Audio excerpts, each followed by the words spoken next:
Mateo y para Horacio. Se eliminan los elementos de tortura, ¿sí? La Asamblea del año 13 elimina todo tipo de herencia de la época absolutista colonial. La Inquisición se suprime en el Río de la Plata, que ya se había suprimido en España. Se suprimen, digamos, todos los elementos que estaban todavía vigentes, porque a pesar de la revolución de 1810, hasta 1813, hasta la Asamblea del 13, seguía vigente. Se decreta la libertad de prensa, se decreta la libertad de expresión, la libertad de credo. Bueno, todo eso es una legislación liberal, está claro, como la Declaración de los Derechos del Hombre en Francia, ¿sí? De hecho, se habla de las... Ahí entró Horacio Andreucci. Ahí entró Gabriel. Bien. Estamos haciendo los antecedentes, ¿sí? Al Código Civil, Gabriel. Después te damos la palabra para hablar concretamente del Código Civil del 69. Hola Horacio, ¿cómo estás? ¿Nos escuchás? Horacio. Sí, ¿cómo te va, Damián? Recién pude entrar. No hay problema, justo estábamos empezando con los antecedentes del Código Civil.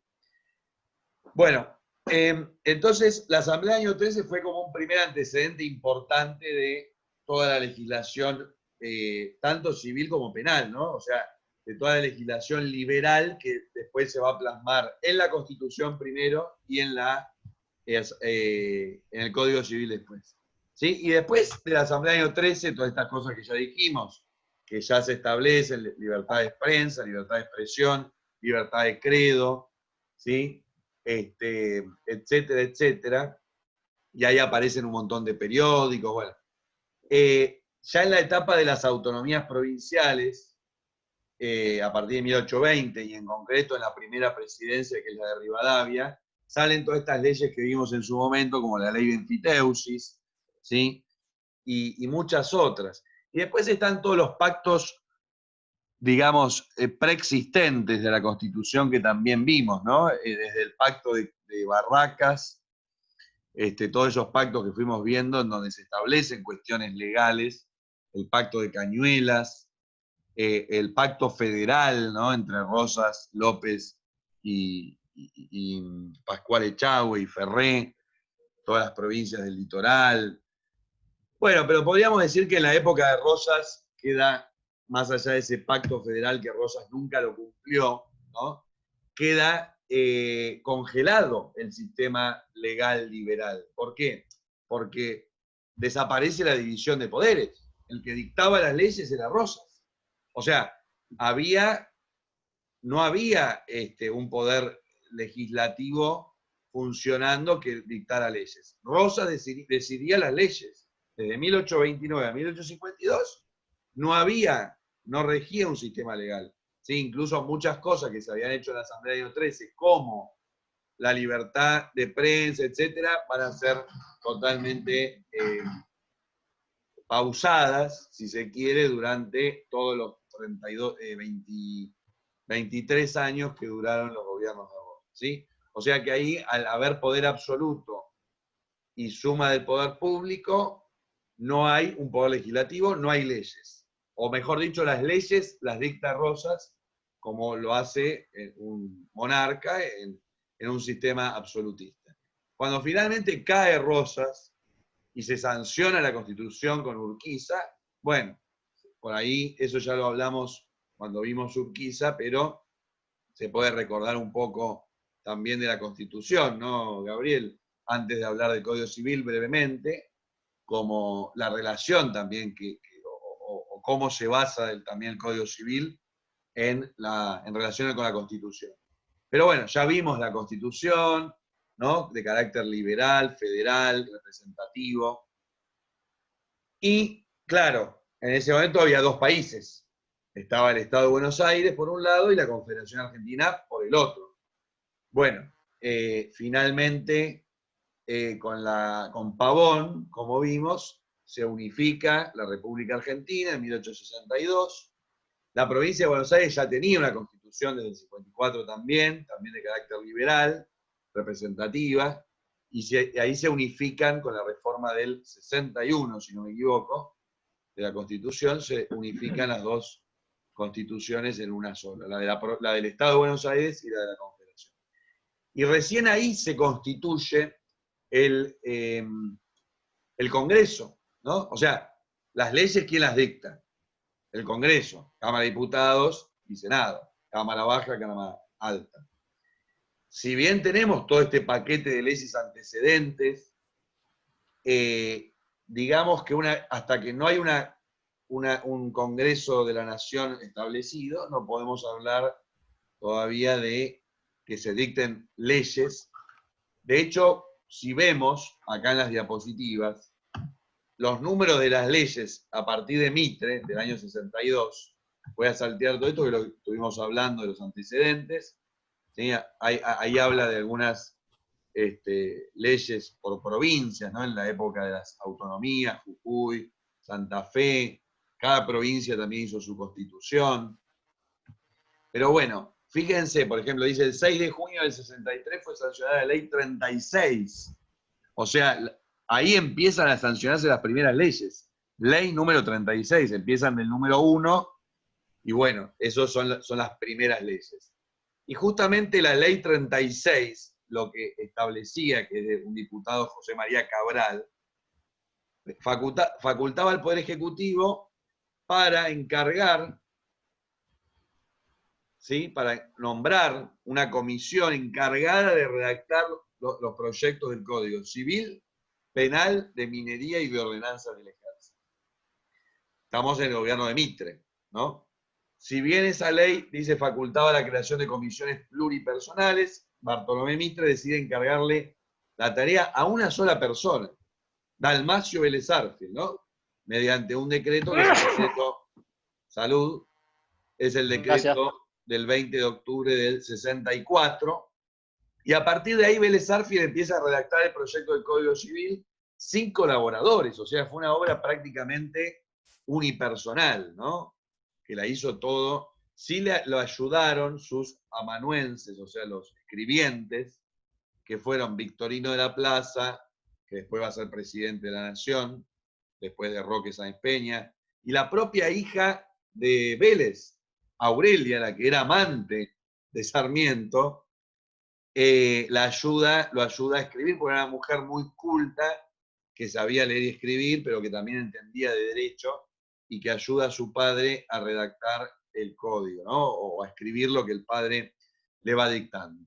Finalmente, y ya lo dejo a Gabriel, ¿sí? Vélez Arfield, bueno, se recluye, le cuento la historia, en una quinta suya, a pocos kilómetros de Buenos Aires, donde se encierra, ¿no? Más o menos como ahora estamos con la cuarentena, se encierra meses y meses a redactar los borradores con sus ayudantes, o mejor dicho, se los manda a los ayudantes que lo pasan en limpio, y eso se le va entregando a Sarmiento, al Poder Ejecutivo, al gobierno, que finalmente, una vez que ya está terminada la obra del Código Civil o el proyecto del Código Civil, Sarmiento como presidente, ya estamos en el 69, lo envía el 25 de agosto de 1869 al Congreso, propiciando la ley que pusiera en vigencia el Código Civil.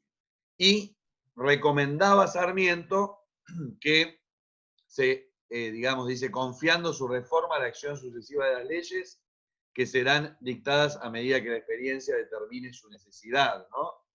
O sea, que eso se podía ir reformando con el tiempo. Pero además recomendaba que se hiciera inmediatamente. De hecho, el proyecto es aprobado por el Congreso de la Nación a libro cerrado, sin modificaciones, el 25 de septiembre de 1869, mediante la ley 340, ¿sí? Y finalmente, ustedes saben que, como pasó con el Código Civil y Comercial nuevo, ¿no? Un año y medio después, ¿no? No es inmediato, ¿no? Un año y medio después, el 1 de enero del 71, va a entrar en vigencia, ¿sí? Bueno, y por supuesto, por último, se le hicieron muchas modificaciones hasta que finalmente el 1 de agosto del 2015 entra en vigencia el nuevo Código Civil y comercial. Y lo último que quería decir, porque Gabriel me dijo que esto lo diga yo, el tema de la... ahí entró Teo, mira. El tema de la influencia, ¿no? Supongo que igual algo mencionará Gabriel, pero la influencia del Código Civil argentino notablemente es la del Código Civil napoleónico, en primer lugar, digo, como antecedente más lejano. ¿Se acuerdan cuando vimos Napoleón, que vimos que una de las obras de él es aprobar un Código Civil en Francia, donde se plasman las leyes y la normativa liberal desde 1804, ¿no? Y ese Código Civil inspiró claramente el nuestro. Después también hay influencia, como ven ahí, del Código Civil chileno, ¿sí? de la legislación colonial que habíamos heredado, algo queda, el derecho romano, sobre todo la obra de Savigny, y el derecho canónico del Código Civil de Brasil. Bueno, esa es la parte histórica que yo les puedo contar. Creo que ahora del contenido del Código Civil de Vélez Sarsfield tengo una idea muy, muy general, y teniendo la posibilidad, si querés habilitate el micrófono, ahí está, teniendo la posibilidad de escucharlo a Gabriel, ¿sí?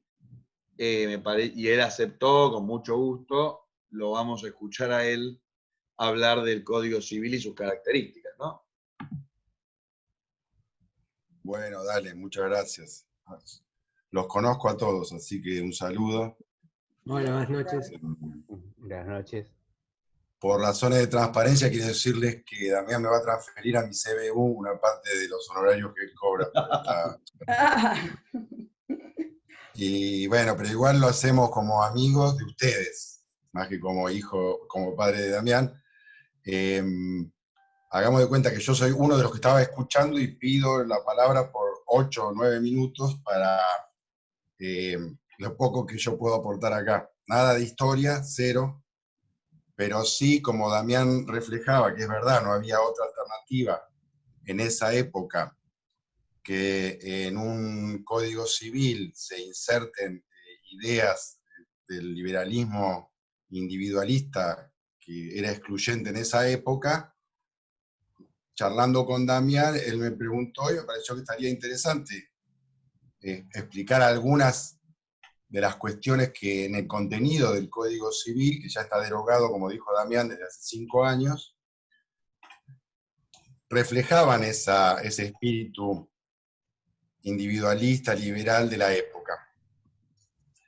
Y que en verdad no llegaron a regir en términos absolutos hasta el 2015, porque en el año 68, a pesar del contexto político en que se hizo una reforma muy importante al Código Civil, sin embargo tuvimos la suerte de que la redactó un ministro del Interior que era jurista, muy importante del derecho civil, y que pudo plasmar algunas modificaciones al código que ya empezaron a incorporar los nuevos vientos más solidaristas que reemplazaron esas ideas. Por supuesto, ahora el Código Civil y Comercial del año 2015 terminó de reemplazar definitivamente aquellos viejos ideales por los nuevos, que tienen más que ver con el humanismo, el solidarismo, los límites al ejercicio de los derechos, etc.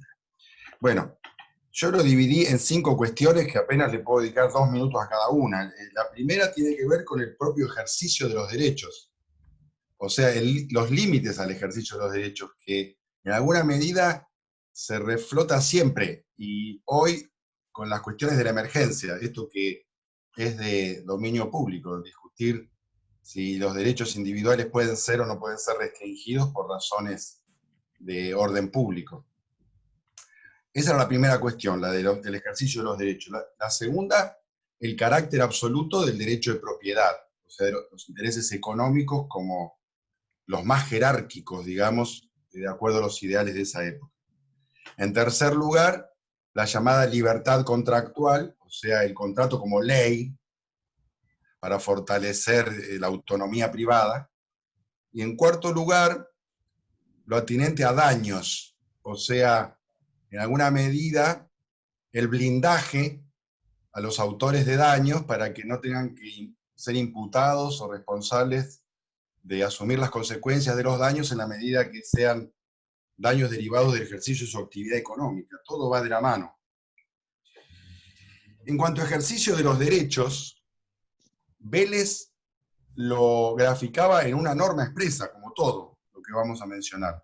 Una norma expresa que señalaba que el ejercicio de los derechos no puede constituir ningún acto de una persona en ilícito. O sea, en pocas palabras, si yo estoy ejerciendo un derecho, las consecuencias que resulten del ejercicio de ese derecho mío jamás pueden serme atribuidas como ilícitas. Por supuesto, esto con el tiempo se fue limitando y Argentina, como dije, a través de la jurisprudencia, también de la doctrina, hasta que en el año 68 se reforma el Código Civil, se termina incorporando lo que se denominan límites al ejercicio de los derechos. ¿Y cuál es el límite? La frontera entre el uso y el abuso. Y concretamente se pone fin a este carácter absoluto del ejercicio de los derechos a través de la teoría llamada del abuso de los derechos. Y se reforma en el 68 esa norma, señalando que el ejercicio de los derechos no puede constituirse en un ilícito que traiga consecuencias, salvo que se trate de un ejercicio abusivo. O sea, uso sí, abuso no. Yo no es que quiero explicar cuáles son las novedades del año 68 hasta acá, porque me toca hablar del Código de Vélez. Pero tengo que explicar así brevemente cómo se reformaron esas concepciones absolutas de Vélez para entender por qué representaban una determinada filosofía que luego fue reemplazada por otra. Por lo tanto, a mí lo que me interesa es señalar qué es lo que Vélez decía, pero tengo que explicar qué es lo que se dijo después para que se entienda que aquello que Vélez escribía reflejaba una postura absoluta, en el primer caso sobre el ejercicio de los derechos. Me mata este tema de compartir pantalla, es como cuando en la televisión a una persona le van cambiando de la cámara y no sabe para dónde mirar. Ya está. El segundo de los temas es el del carácter absoluto de la propiedad. Aquí es donde Vélez puso la filosofía liberal individualista en un extremo absoluto, porque una de las normas que él escribió decía más o menos, palabras más, palabras menos, que el titular de un bien cualquiera, desde un inmueble hasta un pedazo, hasta un sándwich, que el titular de una propiedad podía, respecto de ella, ejercer sus derechos sin límites e incluso a la propiedad degradarla, desnaturalizarla y destruirla. Por supuesto, esta fue la expresión más extrema de esa filosofía individualista, porque significaba que, por ejemplo, pienso un poco en el Chavo, cuando venía Kiko y le mostraba un sándwich y Chavo estaba muerto de hambre y Kiko, que tenía posibilidad de comer varios sándwiches por día, que creo que le decía torta de jamón y queso. Torta de jamón. Torta de jamón. Y se la mostraba y quizá después también la destruía porque Kiko no tenía hambre. Perdón, una cosa, un ejemplo en la realidad puede ser, no sé, por ahí me equivoco, cuando tiran la leche los productores, ¿no? Los tamberos. Los tamberos.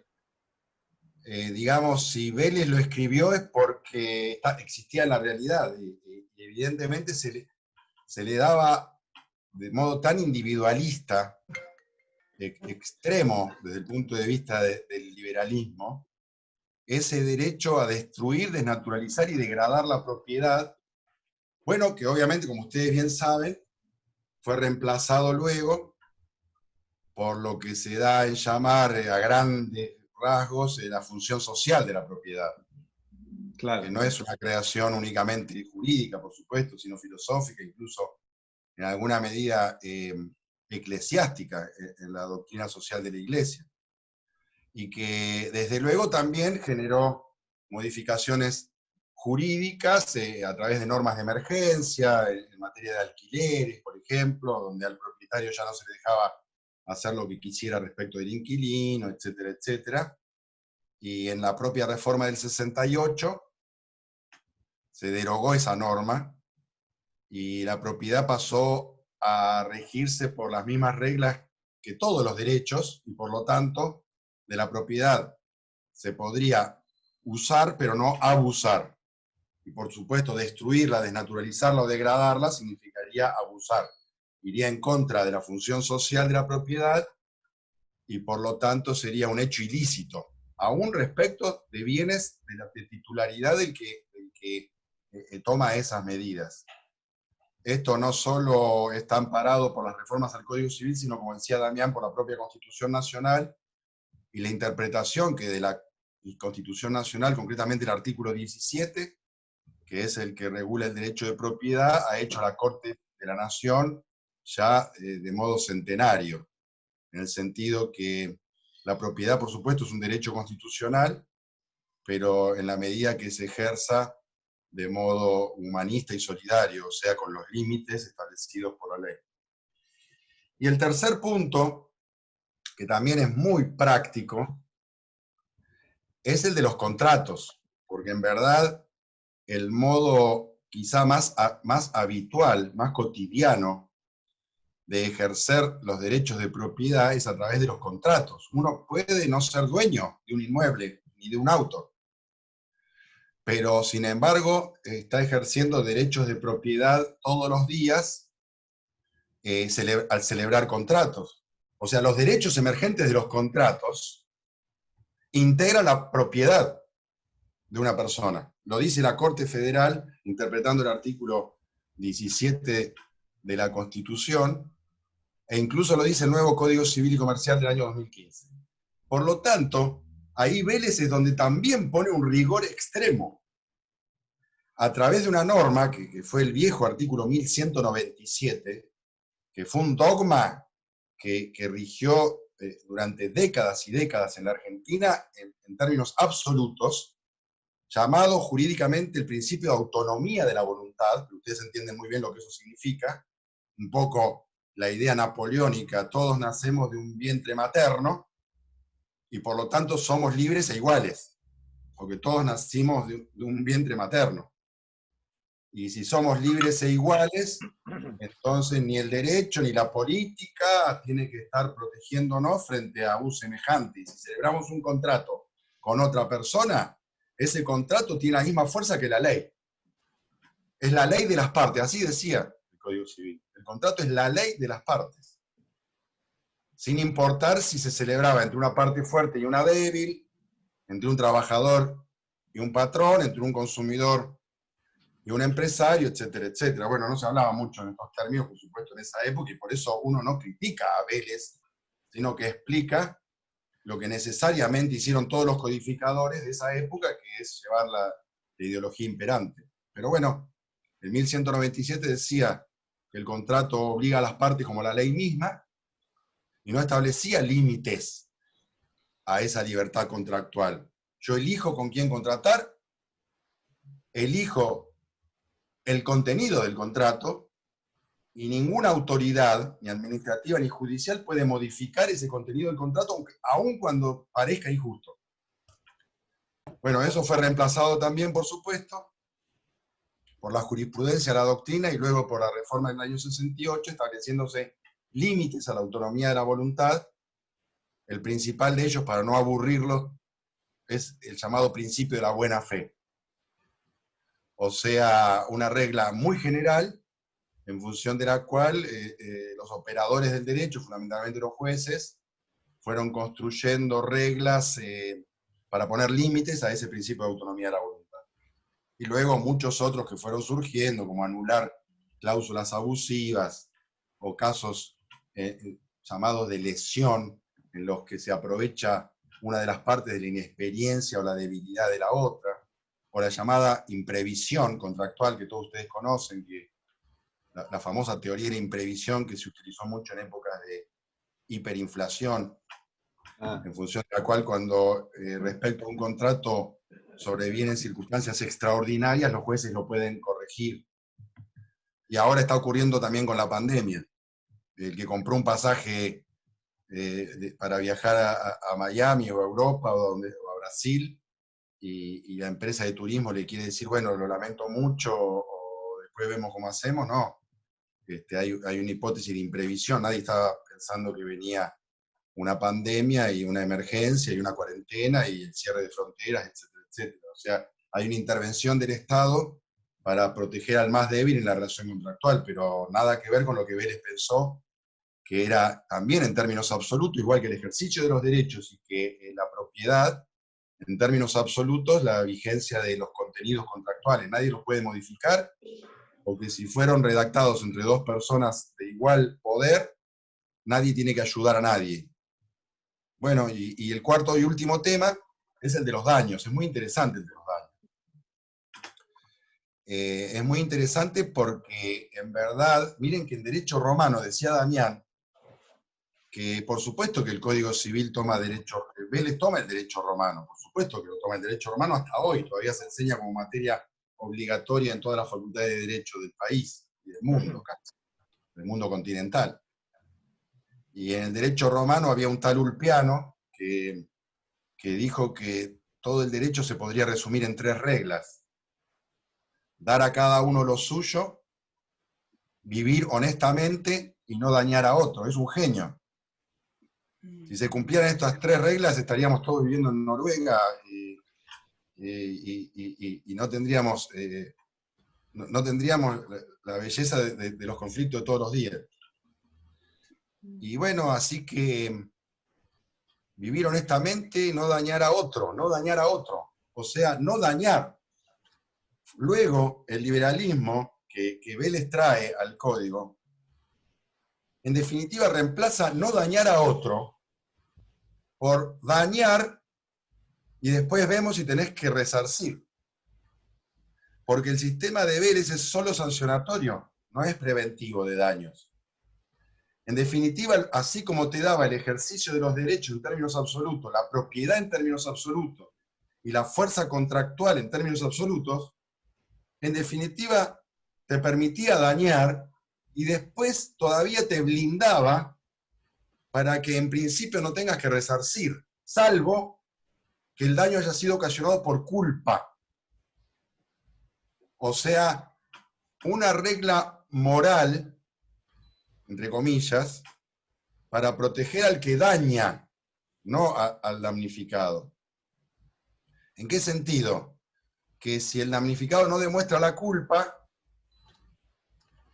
entonces no solo me dañaron, sino que no voy a obtener un resarcimiento por el daño sufrido. Ese era el sistema. Para terminar, les cuento, como en los otros aspectos, que el derecho evolucionó, la doctrina, la jurisprudencia y la reforma del año 68 modificaron esta imputación de responsabilidad en un sentido más favorable para el damnificado, o sea, reemplaza individualismo liberal por solidarismo humanista. Y es lo que se llama la responsabilidad objetiva, que sobre todo está generada por la industrialización y el maquinismo. Cuando los daños derivan de cosas, accidentes de trabajo, por ejemplo, automotores, no le puedo estar pidiendo a la víctima que demuestre la culpa. Tengo que hacerlo responder objetivamente, aunque no haya culpa. Esto es lo que reemplazó a la ideología de Vélez modernamente. No en términos absolutos. Digo porque hay varios médicos ahí, se queden tranquilos, que hasta el día de hoy sigue siendo la culpa el factor de imputación para las responsabilidades profesionales, por ejemplo, de los médicos, porque es una profesión liberal en función de la cual todavía, por suerte, sigue siendo preponderante la sabiduría y la experiencia del médico antes que el impacto de los instrumentos, cosas que se utilizan para el ejercicio de la profesión médica. Por eso sigue siendo por culpa la responsabilidad del médico. No hay responsabilidad médica por culpa, pero un accidente automotor, un accidente de trabajo donde las máquinas son las que tienen la preponderancia, ya no es por culpa la responsabilidad. Bueno, esto es un poco lo que yo le había prometido a Damián. Por supuesto, soy como Damián, digo que son 10 minutos y después son 25, para que no le echen la culpa a él, eso lo heredó, lamentablemente. Pero lo que quería era señalar efectivamente cuáles son los contenidos principales para demostrar en concreto que es verdad lo que dijo Damián. Vélez incorporó en el Código Civil la ideología imperante en el momento, lo cual a mi juicio no es una crítica para nada, era el modo como se legislaba en esa época, tanto que tardamos 100 años para legislativamente modificarlo. Y que son las más elocuentes: ejercicio de los derechos, propiedad en términos absolutos, contrato como la ley misma, y daño, luz verde, salvo por culpa. Son 4 formas de demostrar que Vélez le daba prioridad al individualismo y a la libertad, sobre todo económica, por sobre otros ideales que, por supuesto, se fueron fortaleciendo décadas posteriores, y que tienen que ver a grandes rasgos con el humanismo, con el solidarismo, no tiene que ver, a mi juicio, con ideologías políticas, sino más bien filosóficas o morales, y que en distintos países fueron adoptadas, sean cuales sean los regímenes políticos que las implementaron. Así que bueno, gracias por escuchar. Muy bien. Gracias, Prometo. magistral, Preguntas de alguno, un espacio de preguntas. Yo tengo una pregunta también, pero no sé si alguno... Ah, no, pero no me dijiste, Damián, que era con preguntas también. Nada, pero Yo me anoté acá un borrador que sin que se den cuenta lo estaba leyendo, y ahora ¿qué hago? ¿Tienen alguna pregunta así de que les quedó alguna duda? Horacio, ¿ibas a preguntar algo? Ninguna duda, una clase magistral la del doctor. Y bueno, pero mi maestro es Carlos Andreucci, así que cómo no voy a... Lo único que hago es imitarlo a Carlos Andreucci yo. Bien. No es así. Yo les quería preguntar algo brevemente, pero que puede servir también para ellos, ¿no? No lo pregunto desde mi lugar, sino más para orientarlo a la parte histórica brevemente, porque sé que estás con el tema del Código de Defensa del Consumidor. No, brevemente. Vos mencionabas que en los contratos, para que te puse como video fijo, ahí está. Vos mencionabas que los contratos, o sea, al principio queda el cuarto punto que dijiste, daños, que en principio tenías que probar en el caso de los daños a partir del código de Vélez Arfield, el Código Civil, ¿no? Incluso en los contratos había total libertad entre las partes para... Ahora, ¿cómo entra ahí? Porque es un tema que vamos a ver muy pronto con este curso, y lo estamos viendo con el que está antes de ellos, el tema ahí de los contratos laborales, de los contratos de trabajo, porque eso tiene que ver con el derecho laboral, pero se relaciona también de alguna manera, ¿no?, con el civil.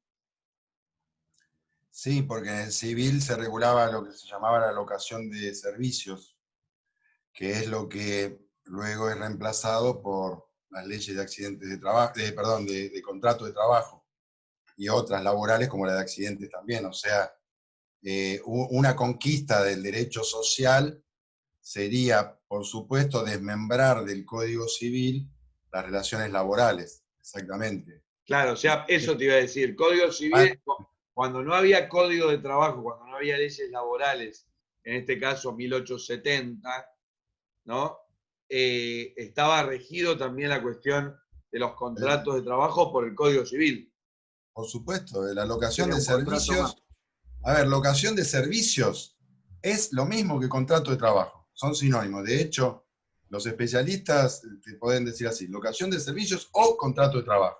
Lo que pasa que cuando se rige por leyes especiales, ya se le llama contrato de trabajo y la locación de servicios queda como algo residual, muy residual, casi inaplicable, que tiene que ver con realización de tareas sin relación de dependencia, con algunas características similares a las del contrato de trabajo, pero sin relación de dependencia o excluidas de las normas laborales porque no se dan algunos requisitos.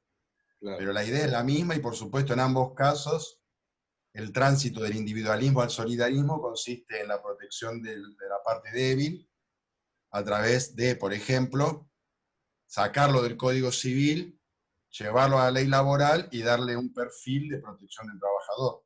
Pero también se podría hacer dejándolo en el Código Civil. Ojo que el derecho civil argentino, cuando empieza a ganar los ideales humanistas y solidaristas, es tanto más progresista, humanista y solidarista que el derecho laboral u otras ramas así de ese estilo. De hecho, por ejemplo, en materia de defensa del consumidor, que muchos de los amigos acá presentes saben que es lo que yo me dedico y que efectivamente en este momento estamos negociando, lo digo confidencialmente si esto no se graba, para que mañana se presente un código de defensa del consumidor en la Cámara de Diputados de la Nación.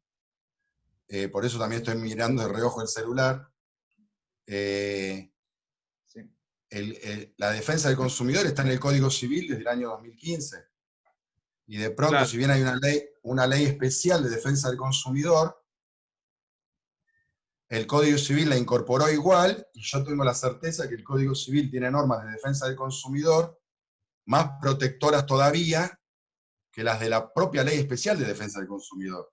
Por lo tanto, no importa tanto si la ley es especial o es general, como sería el Código Civil. Lo importante es el nivel de protección y de solidarismo que se le pone a los contenidos.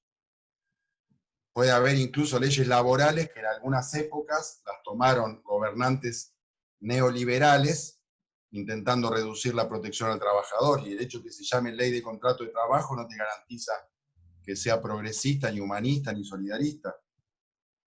Y de pronto pones en el Código Civil normas mucho más protectoras de la parte débil que las que pueden estar en una ley especial. Así que en eso el derecho va oscilando.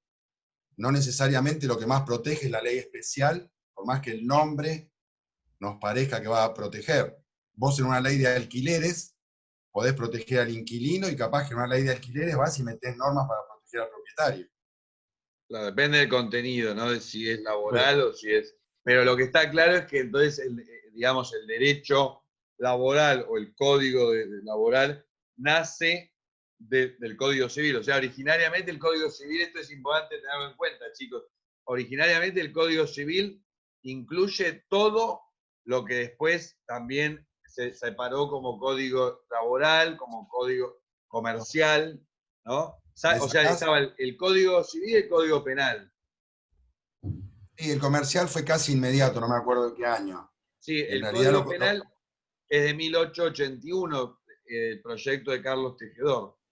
Bueno, dejemos lo comercial, pero dentro de lo civil se fue desmembrando a través de leyes de protección y bueno, le sacan el contrato de trabajo en la ley de contrato de trabajo, le sacan algunos temas de familia, leyes especiales, por ejemplo, adopción, mucho más adelante, o la ley del nombre, le sacan locaciones urbanas para proteger al inquilino, se le va sacando al Código Civil muchos contenidos para dictar normas de protección.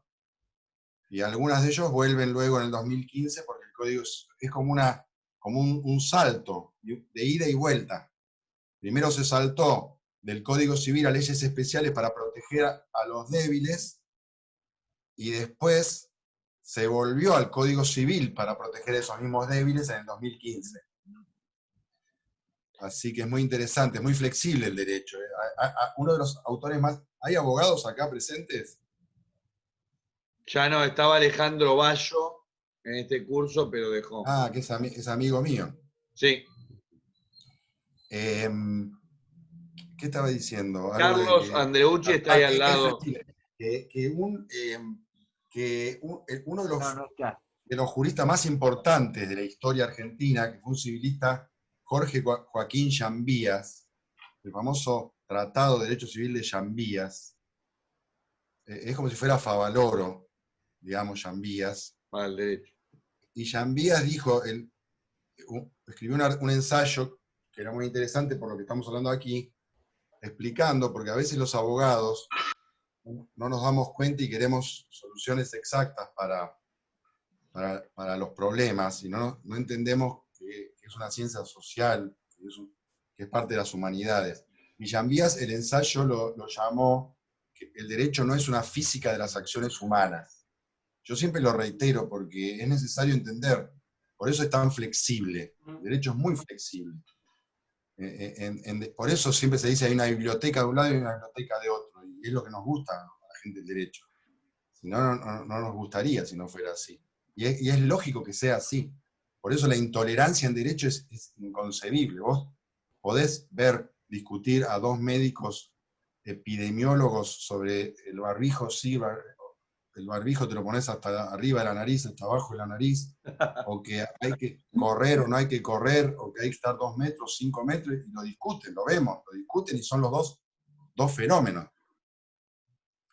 Ahora, en derecho, tiene que ser así, no puede ser de otra manera, no se puede ver lo mismo todos igual.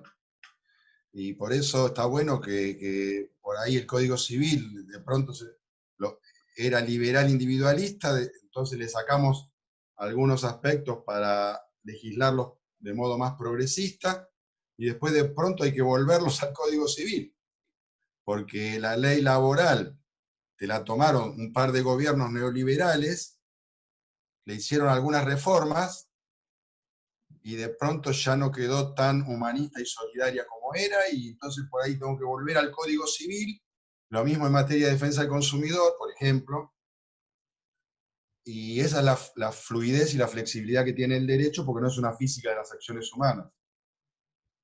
Está bueno que sea así, creo que, perdón, ya que estamos entre amigos, que a veces cuando uno está en humanidades, es insólito que no vea las cosas de esta manera.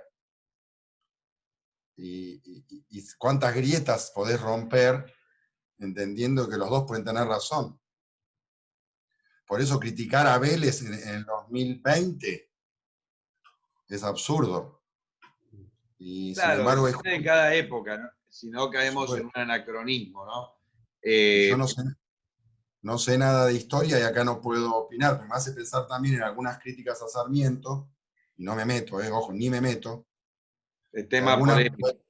Sí, por eso no me meto, pero algunas se pueden sostener y otras, si te pones en el contexto de la época, quizás no se pueden sostener No, tanto. sí es lo que venimos hablando, sí, hay cosas que sí, cosas que no. Hay que situarse en la época, pero también hay cosas que aún situándote en la época, o sea, tampoco se puede caer en justificar todo por el anacronismo, ¿no? Por ejemplo, cuando veamos como vimos ahora la guerra del Paraguay, la guerra de la Triple Alianza, fue un desastre ahora y en 1865 también. De hecho, Juan Bautista Alberdi y José Hernández, que eran de esa época, la criticaron y la llamaron la guerra de la triple infamia. Así que bueno. Sí, todos se mandaban alguna, ¿viste? Vélez Sarsfield también, bueno, vos lo habrás explicado o lo vas a explicar. Sí, Tenía Vélez algunos con Rosas estuvo. Sí. No, y creo, si mal no recuerdo, en el famoso film Camila se ve algún costado Eso, sí, de que Sarfield, ¿no? se acuerdan, chicos, que cuando vimos Camila, que Vélez estuvo de acuerdo con el fusilamiento de Camila, efectivamente, sí, sí, sí. Pero bueno, Exacto. muchas gracias. Sí. Dos cosas quería agregar. Primero, que yo no quise criticar mucho a Vélez Sarsfield, porque ustedes saben que Damián es hincha de Vélez Sarsfield. futbolísticamente. Sí. Futbolísticamente. Y segundo, por si no lo saben, que los borradores del Código Civil están en la Universidad Nacional de Córdoba, en el hall de la Facultad de Derecho. Así que cuando se levante la cuarentena y alguno vaya a visitar Córdoba Capital, van a poder encontrarlos. No lo que fue destruido, que ahí bien dijiste, Damián, que ya era la pasada en limpio, pero sí los borradores, los manuscritos, concretamente. Están ahí. Ahí me llevó mi padre a verlos una vez en Córdoba Capital. En el museo, ¿no? El museo de la Universidad de Córdoba. Sí, creo que es el hall principal. Yo no sé si es de la Facultad de Derecho o del rectorado de la universidad. Bueno, muy bien. Muchas gracias. Vamos a Bueno, seguir con el asesinato de Urquiza. gracias a ustedes. Discúlpenme que ahora me retiro, no por irrespetuoso, sino porque estoy negociando con dirigencias políticas ese Código de Defensa del Consumidor que mañana va a ingresar a diputados, y a vos, Damián, que mañana ya me podés hacer la transferencia al CBU. Muchas gracias. Bueno, Chao. muchas gracias. Bueno, chao, doctor. gracias. Muchas gracias. Chao, gracias. No, gracias. Chao. Bueno, vamos con el asesinato de Urquiza. ¿Algún comentario querían hacer de lo del código? Sí, Perla, habilitate el micrófono. Habilita. Uy, no, te lo quise habilitar y te lo deshabilité. Cuando lo tocamos los dos a la vez. No te escuchamos. Ponel. Ahí está, ahora sí. Sí, Perla. Quería preguntarte, me llamó la atención ahí cuando pusiste las filminas, que hablaste de que el código también trajo partes o tiene partes del código de Chile. Chile ya tenía, o sea, en el entorno, así en la región ya había Sí. países que no Chile y tenían el código Brasil. civil. Chile y Brasil tenían códigos previos al de Vélez Sarsfield, ¿no? O sea, todos los países, las nuevas repúblicas sudamericanas de la región o latinoamericanas, acuérdense que nosotros fuimos bastante tardíos por este tema de Rosas, con el tema de la Constitución, ¿no? Cuando otros países como Uruguay, que se independiza en el 28, en el 30 ya tenía Constitución. Chile también va a tener una Constitución prematura. En el caso del Código Civil chileno está la obra de Andrés Bello, que fue jurista y además lingüista, muy conocido, que digamos, fue redactado por Andrés Bello, un jurista chileno, y fue promulgada en diciembre de 1855, o sea, 14 años antes. Fue muy importante el Código Civil chileno como influencia regional del Código Civil argentino. ¿Sí? El primer Código Civil es el de Napoleón, o sea, ahí claramente tenemos como el primer antecedente, pero bueno, a su vez el chileno está basado en el Código Napoleónico, ¿no? Pero de alguna manera, sí, el de Chile fue la inspiración, la fuente de inspiración, porque lo hace un jurista que fue uno de los más importantes del siglo XIX, que es Andrés Bello, un tipo impresionante. No sé si escucharon hablar de Andrés Bello. Era, por un lado, jurista, hace el Código Civil chileno, pero además era lingüista, estudió toda era poeta, ¿sí? Era político, diplomático, filósofo, todo. Andrés Bello en lingüística lo vemos por lingüística, ¿no? Era un filólogo muy importante de la época, pero también fue un gran jurista. Tiene unas obras que son tomos y tomos y tomos. Así que bueno, sí, efectivamente, Perla, el código chileno es anterior, ¿sí?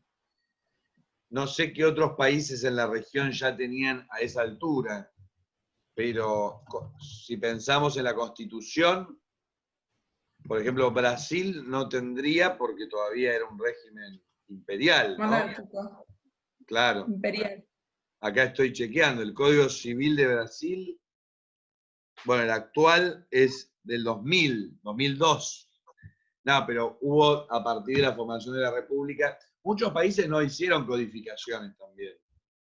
Muchos países no tienen código civil.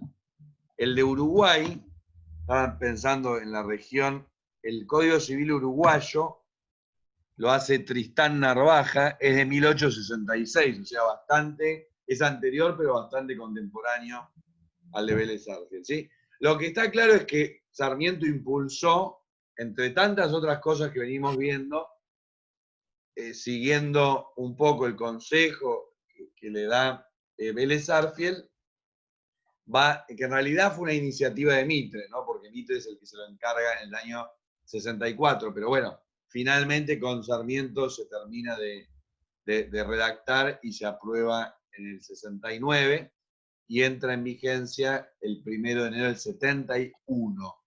En cuanto al Código Penal, también es de más o menos la redacción de la misma época, es de los años 60, lo escribe Carlos Tejedor, que era también liberal, unitario, que después se le levanta a Avellaneda, fue gobernador de la provincia de Buenos Aires, y se levanta contra la federalización de Buenos Aires, ya vamos a hablar de él.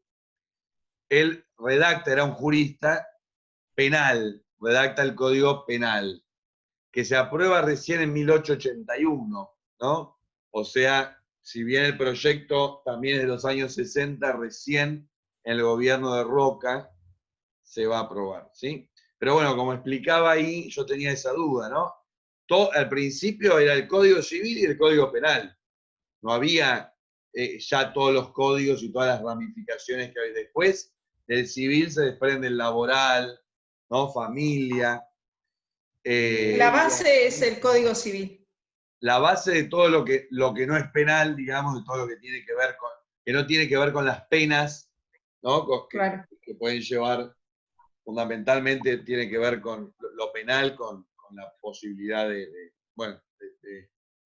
delitos que te lleven a prisión, ¿no? Ese tipo de delitos que llevan a penas, ¿no? En cambio, lo que hablamos en derecho civil es sanciones, ¿no? La diferencia entre la sanción y la pena, cuando te penan a tantos años de prisión. Lo que hay en el código, en el derecho civil son sanciones, ¿sí? Bueno, de ahí viene el nombre de penal. Pero creo que con Ahora, lo que... también, Sí, Andrés Bello era venezolano, a pesar de Sí. que escribió el Código sí, chileno. pero Sí. vivió toda su vida en Chile. Nació en Venezuela. Sí. Sí, sí, Murió sí. en Chile. Nació en Caracas, pero después, digamos que siempre trabajó desde joven en Chile. De hecho, la nacionalidad era venezolano-chileno, sí. Bien, acá lo definen como polímata, o sea, justamente un hombre que es un sabio, ¿no? Experto en campos diversos. Eso significa polimatía, ¿sí? Un polímata es una persona que es especialista, pero a un nivel, digamos, de experto en varios temas. Andrés Bello lo vimos en letras, cuando estudias letras, lo ves en historia, cuando estudias la historia política, y también como O sea, jurista. viene a ser un todólogo. ¿Un qué? Un Un todólogo. todólogo. Ah, un todólogo, sí. Entendí, un podólogo. Claro, una especie de Juancito Morales sería. Exacto. Juan Morales, No, Víctor Hugo. No. Víctor Hugo Morales. El Juan otro sabe de Morales, Víctor Hugo. fútbol, de medicina, de historia, de arte, literatura. Juan sería un polímata. Polímata. Bueno, vamos a seguir avanzando, ¿sí? A ver, chicos, ¿qué pasó que desaparecieron de repente todos? Santiago no está, No. Teo no está, Santiago. Mariana, bueno, Se tiene aburrió clase. Santiago. Sí, qué raro con Santi. Sí, Santi, si no es historia narrativa que va avanzando, no le gusta. Incluso la otra vez, o sea, tampoco le gusta lo de medicina. Santi, vení, estamos con Sarmiento, vamos a ver la película de una corto del asesinato de Urquiza. Bueno, chicos, nos vamos al 70. ya estamos con el 69, el censo, estamos con el Código Civil, todo eso es del año 69 también. En sus primeros meses de gobierno vimos que empieza todo el tema de la construcción de escuelas, ¿no? El censo es como un disparador también para empezar a organizar la cuestión educativa. Bueno, el tema del ferrocarril empieza inmediatamente. En realidad no es que empieza, es una continuación. Esto es un continuum, ¿no? El tema de la obra en infraestructura, porque empezó con Alsina y con Urquiza en la Confederación.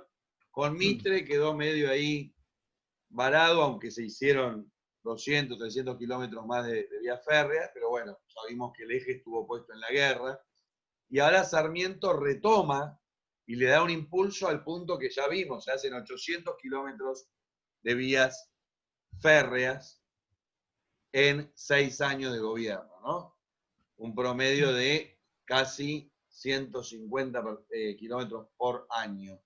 Así que en su primer año ya siguió esta obra, o sea que todo lo que vimos de comunicación, el ampliado del ferrocarril, de las escuelas, no es que se dio en un momento, sino que se dio todo el gobierno, ¿sí? Pero empieza en este año 69. Cuando llega el año 70, nos vamos al año 70, está el famoso reencuentro entre Sarmiento y Urquiza, la reconciliación. Y vamos a ir a Cuyano Alborotador ahora, porque ahí está la entrevista entre Sarmiento y Urquiza en el Palacio San José. Vieron que hay una parte, capítulo 18, que se llama Conflictivo Presidente, en el que Sarmiento, vamos al capítulo 18. Sarmiento, ya les digo en qué página, pero es ahí nomás al comienzo. Bueno, acá está todo lo Vélez Arfield, lo voy a saltear porque ya lo vimos, el Código Civil. Acá está.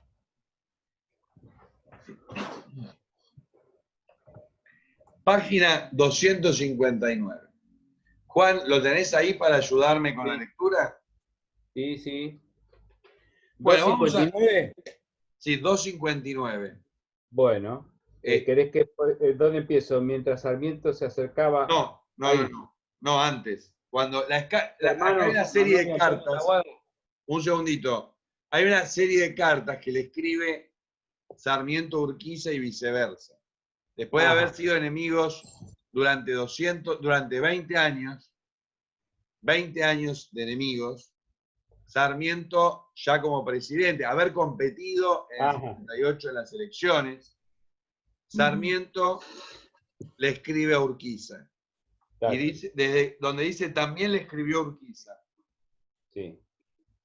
También, ahí. También le escribió a Urquiza, haciéndole conocer el episodio y comentándole que no toleraría los desmanes de los Taboada ni de nadie que pretendiera desconocer la autoridad presidencial. Lo exhortó también a que fortalecieran la amistad y la confianza recíproca, ya que entre ellos había habido diferencias, pero nunca dobleces. Usted y yo, agregaba, por caminos distintos, hemos venido trabajando para formar un país con los desunidos elementos que nos dejó una guerra civil de 30 años. Usted era la encarnación del país histórico, mientras yo representaba el programa de lo que debía hacerse para entrar al mundo de los países civilizados. Estas dos fuerzas, de lo real y lo posible, se fueron modificando y están llegando a un punto de confluencia que servirá para que constituyamos la República y nuestros nombres desciendan juntos a la posteridad. Sí, seguí, porque acá es el encuentro, seguí esas dos páginas. Mientras Sarmiento se acercaba cada vez más a Urquiza, se alejaba en lo político y en lo personal de Mitre. Los legisladores mitristas, en particular el senador Nicasio Oroño, se oponían a todas las iniciativas oficialistas y sus periódicos calificaban al presidente de patán, asesino y arbitrario, A su vez, el mandatario acusaba en el Nacional a la administración anterior por sus suciedades, abusos, escándalos, falsificaciones y negocios ilícitos. En privado decía que don Bartolo era un charlatán que 3 veces había concurrido borracho al Senado. En una carta al caudillo entrerriano, Domingo le hacía notar esta paradoja. Usted ha tenido el tino de someterse al fallo electoral que es condición plena de la República. En usted este acto era una virtud. En el expresidente Mitre era un deber. De usted yo no tenía por qué esperarlo. De mi antiguo amigo debía ser la cosa más natural del mundo. Los roles, sin embargo, están cambiados. El viejo caudillo prestó su hombro al antiguo enemigo, mientras el correligionario de 30 años se alza contra un presidente constitucional que tiene el derecho de ser por todos acatado. O sea, acá, perdón, lo que vemos es que Sarmiento, después de haber estado peleado con Urquiza desde después de Casero, desde que asume como presidente, y además, después de haber pasado por una gran amistad con Mitre de toda la vida, donde lo apoyó en su gobierno, fue su gobernador en San Juan, fue su embajador en Estados Unidos, fue siempre leal a él. Cuando se presenta a elecciones, Mitre le pone otro candidato, no lo apoya y apoya a Rufino Elizalde. Y después lo peor es lo que dice, creo que ahí después, que la prensa, o sea, ¿de dónde venía la principal oposición a Sarmiento? No era de los federales ya no existían, ¿no? El último fue Felipe Varela, el último levantamiento. Bueno, ahora vamos a ver el de López Jordán, ese fue el último, el de Ricardo López Jordán Entre Ríos. Pero ya no existía como partido político, ¿no? El principal foco opositor para Sarmiento va a ser Mitre, increíblemente. Por eso dice que de él esperaba todo, terminó traicionándome. Y vos, Urquiza, que de vos no esperaba nada porque éramos enemigos, fuiste el que ahora me apoyó porque le ofreció para hacer las escuelas normales la provincia de Entre Ríos. Las 2 escuelas normales se hacen en la Entre Ríos de Urquiza, gobernada por Urquiza, que son la Escuela de Concepción del Uruguay, el normal de Concepción del Uruguay y el normal de Paraná. ¿Sí? Entonces, bueno, y ahí nace una nueva alianza, un nuevo acercamiento, porque Urquiza le abre las puertas a Sarmiento. O sea que se da todo vuelta. Mitre pasa a ser el enemigo, que era el aliado, y Urquiza pasa a ser aliado cuando antes era enemigo. Seguí un poquitito más, yo te digo hasta dónde. Bueno, después hay una parte que habla de que extraña a Aida. No, eso salteamos. Bien. Sí. Conforme a su antiguo criterio, Sarmiento quería poner el acento de su gobierno en difundir la educación, haciéndola accesible para toda la población. Había aprendido en los Estados Unidos que la Ilustración posibilitaba la democracia y de allí su lema, educar al soberano. Debido al acercamiento que había logrado con Urquiza, promovió la creación en Concepción del Uruguay, capital de Entre Ríos, de un curso normal para preceptores anexo al Colegio Nacional, como también una escuela normal para mujeres que insumió una larga tramitación. Envió asimismo un proyecto al Congreso para fundar una escuela normal en Paraná, que se integró con maestras norteamericanas contratadas especialmente. Propició otra escuela normal para Tucumán y colegios nacionales para diversas provincias, como también una legislación sobre bibliotecas populares que fueron diseminadas por todo el país. Trató de cumplir con su programa de tierras y escuelas, propiciando una ley de colonización agrícola de los territorios nacionales, pero no logró la aprobación parlamentaria. Con el fin de consolidar la reciente amistad, Sarmiento aceptó visitar al gobernador entrerriano en su palacio de San José. Hizo traspaso del mando al vicepresidente Alsina y partió en el buque de guerra Pavón, acompañado por ministros, funcionarios, diplomáticos y periodistas. Después de visitar Rosario, el vapor ancló en Concepción del Uruguay en la madrugada del 3 de febrero de 1870, aniversario de la batalla de Caseros. A las 7 de la mañana de ese caluroso día, desde la cubierta, Domingo divisó en el muelle la figura de Urquiza, vestido de civil y con más años y más peso, rodeado por los mismos soldados de caballería que habían triunfado contra Rosas hacía 18 años. Bueno, eso, perdón, Juan, eso es lo que los unía, ¿no? Caseros, por eso lo invita en el aniversario de Caseros, el 3 de febrero del 70. Claro. El sanjuanino se sonrió al recordar las incomodidades que le causaba el perro Purvis en aquellos días cuando debía entrevistar al general. Una falúa llevó al presidente hasta el improvisado muelle y los viejos adversarios se estrecharon en un abrazo en medio de la música, explosiones de cohetes y aclamaciones del público. Subieron a un carruaje y marcharon hasta la plaza principal, en donde ingresaron a una magnífica casa de Altos, de propiedad de Simón Santa Cruz, marido de una hija de Urquiza. El huésped se impresionó por el gusto europeo de la mansión y recibió allí a una delegación de escolares. Luego del desayuno, antes de que el sol se hiciese sentir más, partieron para San José con toda la comitiva. Al Palacio Al cabo de de Urquiza. 2 horas de marcha, con animada conversación entre los mandatarios, la galera hizo su entrada a la residencia. Sarmiento quedó encantado con las magnolias, arces y araucarias de la avenida del Ingreso y con la importancia y armonía de la construcción. En el primer patio, alfombrado con paño punzó y entoldado con guirnaldas y farolas, un trofeo representaba el triunfo de Caseros. 2 cañones de bronce estaban flanqueados por las 4 banderas victoriosas, la argentina, la entrerriana, la oriental y la brasileña. Sobre una larga mesa, en forma de herradura, se sirvió el almuerzo que el presidente devoró con fruición porque la travesía y el aroma a eucalipto habían incrementado su habitual buen apetito. Y además, claro, le gustaba comer, ¿no? Le gustaba comer. Sí. Luego de un breve paseo por el jardín, Urquiza y Sarmiento, más las principales personalidades, pasaron a la sala, donde 2 hijas del general, Lola y Justa, ejecutaron varias piezas al piano y con violín.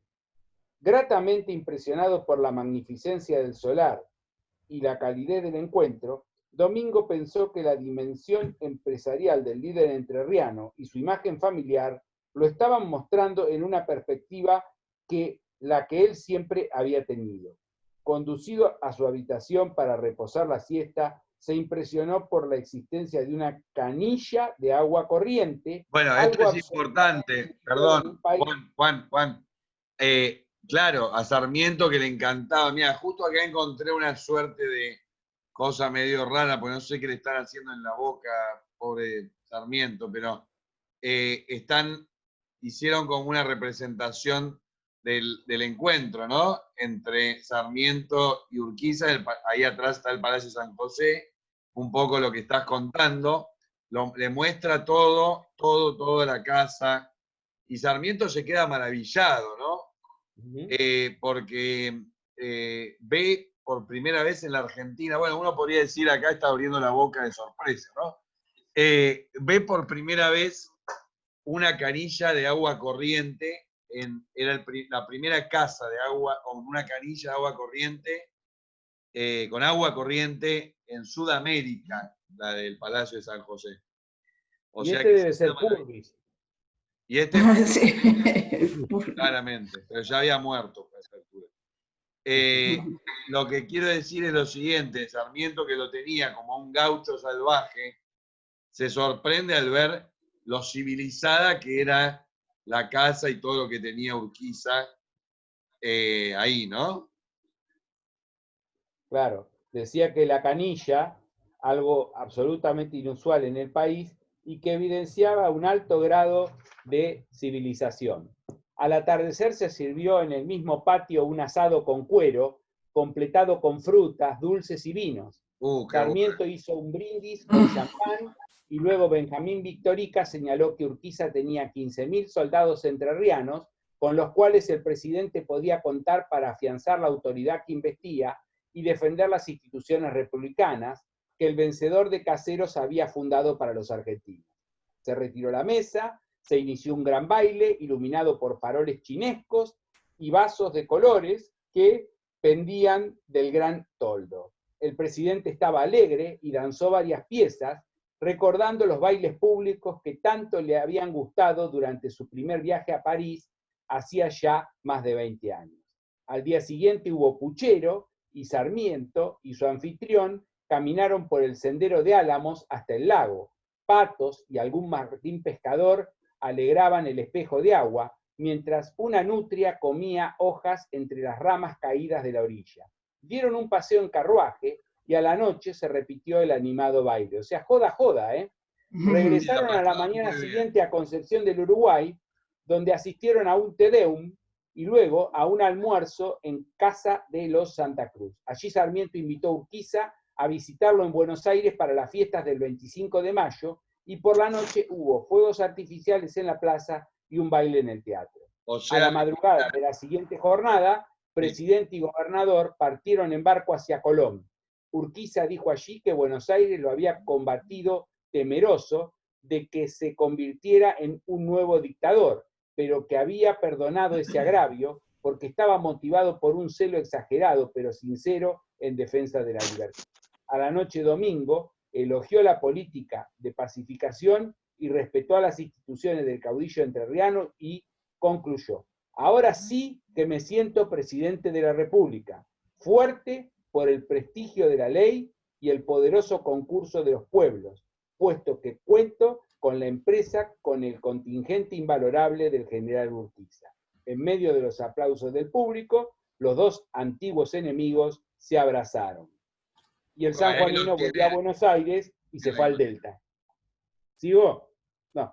Sí, ahí se recluye. Sí, un párrafo más porque ahora vamos a ver qué pasa. El sanjuanino volvió a Buenos Aires contento, pero cansado. No reasumió el mando y se fue a su casa del Delta, en Carapachay. Pasó allí una semana ocupándose de sus plantas y cuidando los mimbres que había sembrado. Reposaba en una mecedora, leía y regaba los cebiles, cedros y pacarás que su amigo Pepe Pose le había mandado desde Tucumán. Hasta ahí, Juan, hasta ahí. Es la casa de Sarmiento, gracias, Juan. Es la casa que está en el Delta, no sé si la vieron, que es de vidrio. Sí. Toda vidriada. Toda vidriera. Toda de vidrio, que si haces el catamarán en Tigre que te lleva por el Delta, la ves. No sé si alguno entró. Perla, ¿vos no contaste que habías ido a la casa? ¿Adentro? No tiene el micrófono. Perla, prende el micrófono. Está apagado. Perla, ¿vos fuiste a la casa de Sarmiento de vidrio? No, pasé ahí en el Delta, en la señal. ¿Alguno entró a la casa? Creo que no se puede entrar, ¿eh? Creo que no se puede entrar. Se ve de afuera. Bien. Bueno, muy bien, chicos.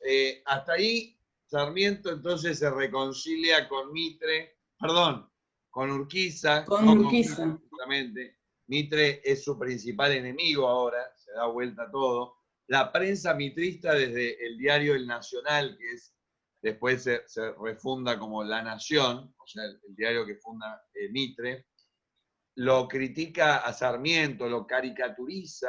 Hubo toda una campaña, yo no sé si conocían esto, pero hubo toda una campaña en los medios gráficos contra Sarmiento y se hace desde los medios mitristas, ¿no?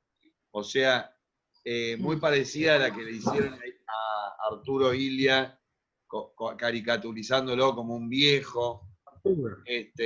Una campaña de... Claro, eso era con Illia, pero miren, acá está, acá lo pueden ver en las imágenes, ¿no?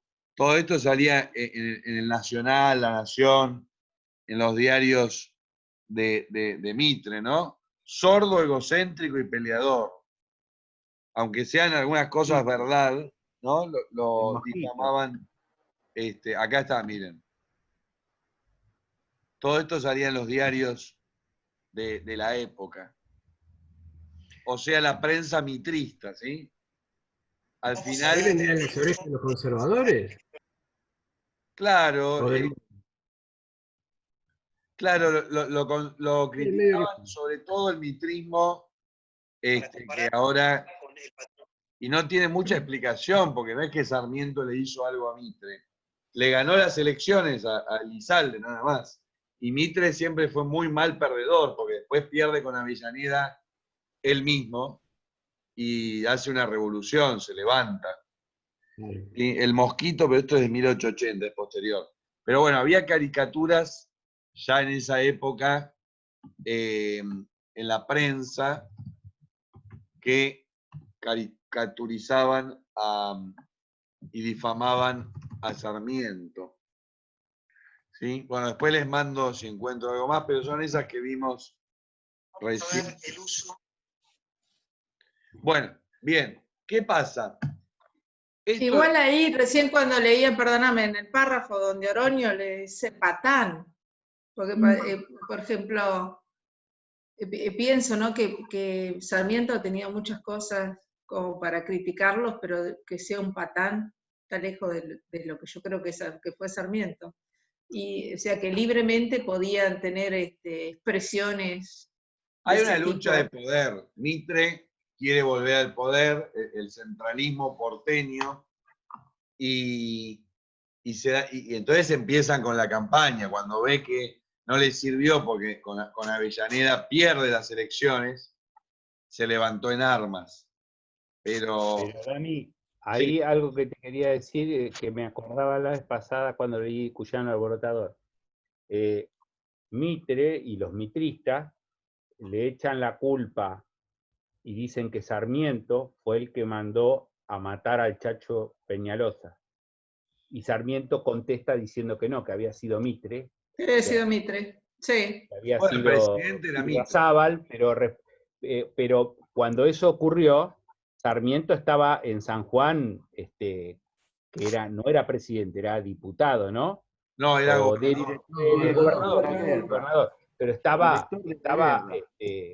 era director de guerra, sí. Pero claro, estaba parapetado ahí. los dos. La diferencia fue que Sarmiento se hizo cargo y Mitre no, porque Mitre dice, uy, se les fue la mano. Y el que dio la orden de ir y agarrarlo, no sé si de asesinarlo, eso lo hizo Irrazábal por su cuenta, pero fue Mitre el que mandó ese ejército no solo al Chacho, Juan, le cortaron las cabezas, degollaron Sí. a los prisioneros, Sandes, ¿se acuerdan? Ambrosio Sandes, el otro Wenceslao Paunero, o sea, no era solo... Uruguayos. Claro. Y todo eso lo armó Mitre, ¿no? Toda esa campaña para someter al interior. Pero bueno, a ver, volviendo al 70. Perdóname, lo otro que lo favoreció la relación con Urquiza es que Urquiza no se unió a esas rebeliones montoneras de las provincias, entonces manteniéndose no sé si apoyando, pero... Urquiza ya no era Urquiza. Urquiza primero estuvo con Mitre y ahora está con Sarmiento, se volvió más un liberal. Por eso se sienten traicionados los federales. Y a eso iba. A ver, los federales en Entre Ríos venían acumulando bronca, ¿no? Pavón, Urquiza lo entregó para Tito y Guillermo, que se unieron ahora, venimos viendo. Bueno, en Pavón, Urquiza entregó la batalla a Mitre, a cambio de que le respete la provincia de Entre Ríos. Después, a Juan, el Chacho Peñalosa le pide ayuda a Urquiza. Urquiza, cuando Mitre manda el ejército, Urquiza nunca aparece, nunca le contesta las cartas, al Chacho lo mata. Tercero, en la guerra del Paraguay, Urquiza le vende los caballos, como vimos, a los brasileros, a Osorio, y después incluso manda 8.000 hombres al mando de López Jordán que se le revelan en el famoso desván de Basualdo y de Toledo, ¿no? Y esto fue como la gota que... Bueno, después a Felipe Varela lo mismo, a Felipe Varela lo abandona en la rebelión de los Colorados. Y esto fue como la gota que rebalsó el vaso, porque encima en el medio, en el año 68, le dio la cara a Urquiza para presentarse por el Partido Federal contra Sarmiento, contra Elizalde. Bueno, Urquiza pierde, gana Sarmiento, y ahí se acerca. A ver, Santi, déjalo. Ahí se acercan. ¿Por qué? Porque todo lo que estamos viendo, lo que dice Perla, porque le da lugar, como dice ahí, para construir las escuelas y demás. La escuela normal. Entonces, este encuentro, ¿sí? En el Palacio San José, bueno, de alguna manera viene a consolidarse eso que ya por cartas estaban tejiendo, que era una suerte de alianza o reconciliación, que queda plasmada en ese abrazo, ¿no? Y en esos días que pasaron juntos en el mes de febrero, como veíamos recién, ¿sí? En Entre Ríos, ¿sí?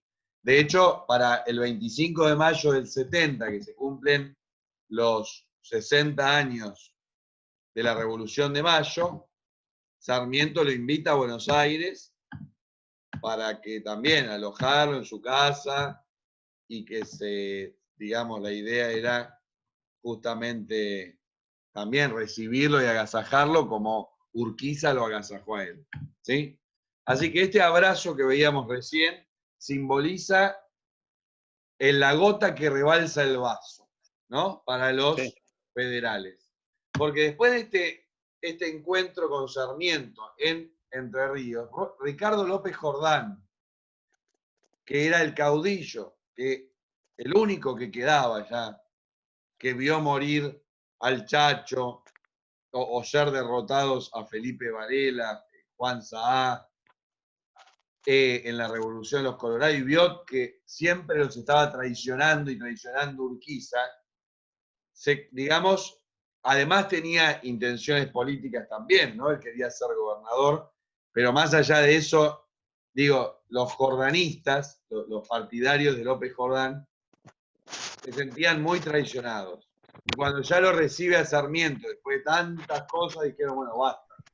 Y se produce una revolución en abril de 1870, concretamente el 11 de abril de 1870, una partida mandada por Ricardo López Jordán y al mando de un tal Ambrosio Luna, va a irrumpir en el Palacio San José, van a asesinar a Urquiza y al mismo tiempo en Concordia, van a asesinar a Gualdino Urquiza, el hijo, y a Justo Carmelo, el otro hijo, que increíblemente no se entiende muy bien por qué los asesinan, porque ellos, al menos Gualdino, era de los que en Paysandú cruzaron para apoyar a los blancos. Sí. Y también rechazó la guerra del Paraguay, o sea, no estaban en la posición traidora de Urquiza. Gualdino siguió siendo fiel. No sé si la ligó por ser el hijo, habría que investigar ahí por qué lo matan a Gualdino. Y a Justo Carmelo, que los dos estaban con López Jordán, ¿no? Al menos hasta el año 65, 66 de la guerra, seguro. En la guerra ellos rechazan.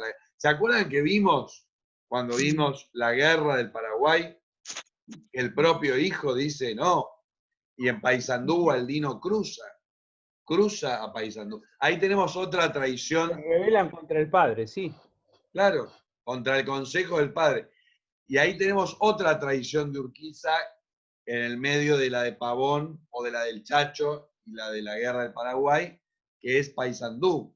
Cuando Leandro Gómez lo llama para pedirle ayuda, ¿no? En la defensa de Paysandú, ¿se acuerdan?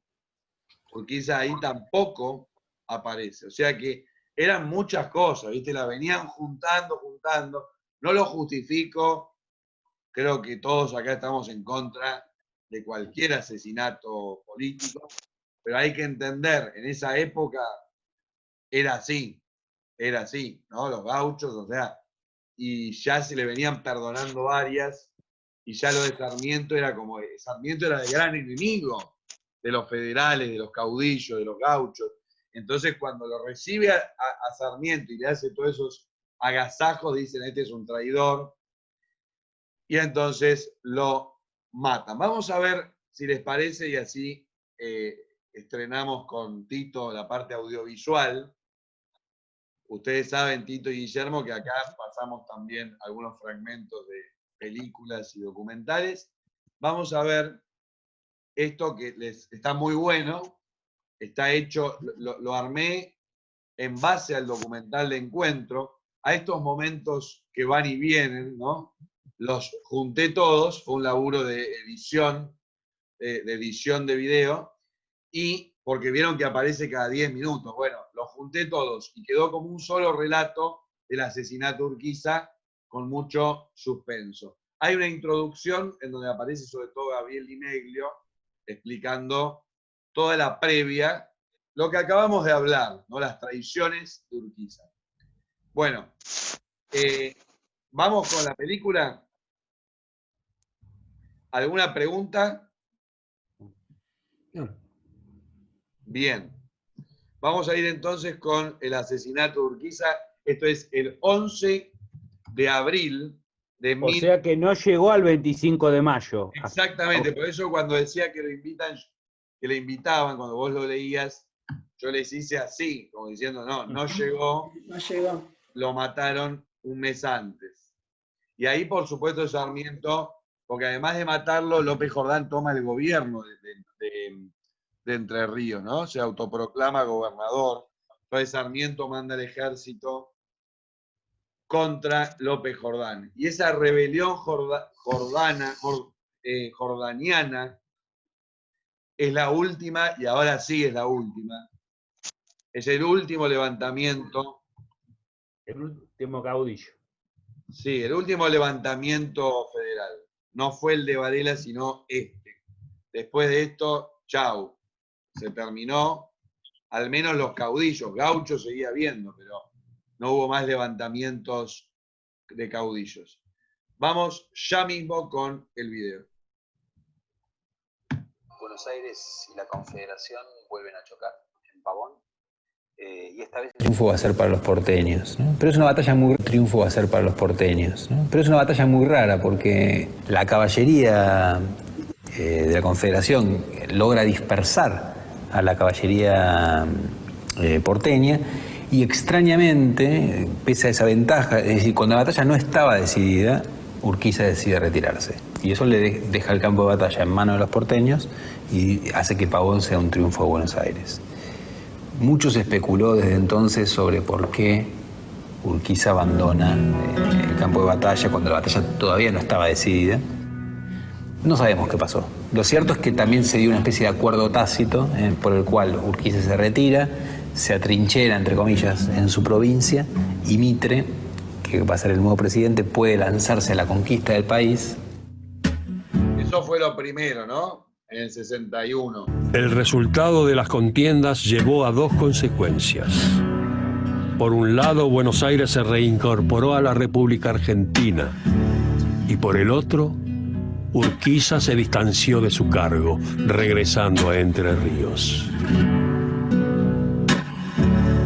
Mitre asumió el gobierno nacional y reemplazó a todos los gobiernos federales de las provincias, salvo a Urquiza, con quien hubo un pacto tácito de no agresión. Urquiza permaneció refugiado en su palacio de San José, dedicándose a los negocios agropecuarios. Aquel caudillo que había sabido alcanzar el cenit del poder, ahora era apenas una sombra.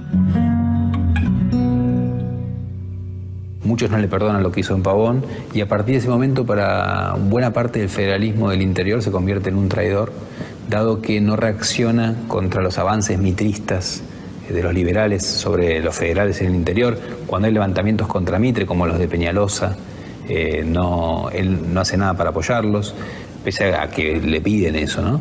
Más tarde, cuando Mitre lanza la guerra contra Paraguay era un viejo aliado de los federales, Urquiza no reacciona en contra, sino que, por el contrario, convoca a las tropas entrerrianas para ir a atacar a los paraguayos, y en un momento genial los entrerrianos se niegan a ir a atacar a Paraguay, dicen, si es contra los porteños o contra los brasileños, que son enemigos históricos, lo haremos, pero no contra Paraguay. Y a partir de ese momento su estrella cae fuertemente. Cuando se produjo la violenta guerra del Paraguay, liderada por el presidente Mitre, Urquiza lo apoyó. Esto levantó duras críticas contra el caudillo entrerriano. Entre sus detractores se encontraba Ricardo López Jordán hijo, un hombre que había militado junto a Urquiza. Fue el principio del fin.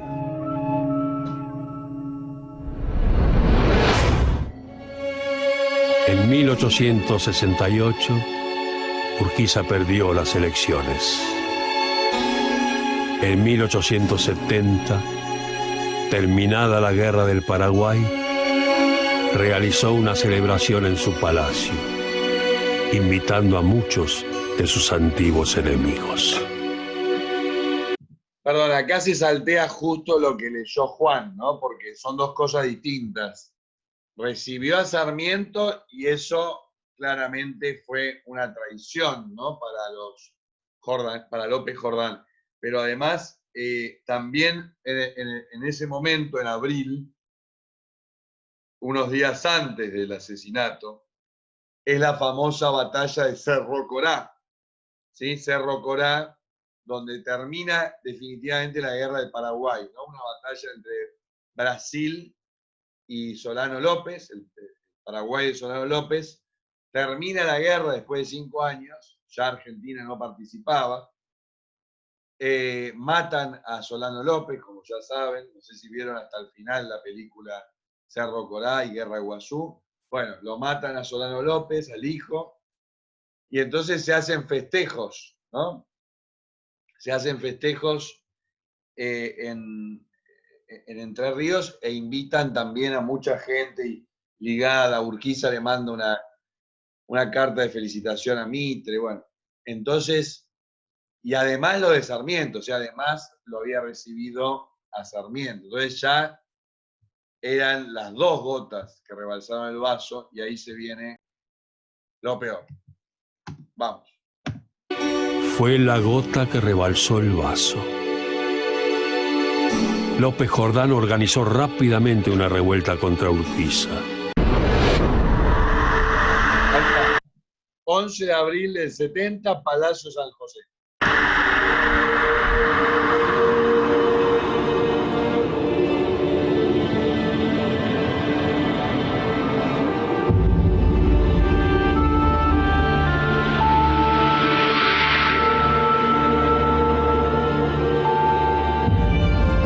Dolores Urquiza se dispone a tocar el piano.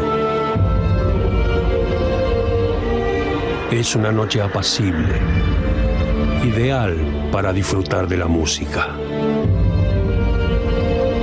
En otro lugar del palacio, su padre, Justo José, se encuentra charlando con su secretario. Es una conversación ligera, distante de los conflictos que sobrelleva la provincia. Un abrupto sonido interrumpe la charla. No es la música de su hija Dolores. Son sonidos de hombres a caballo, dentro del palacio, acercándose.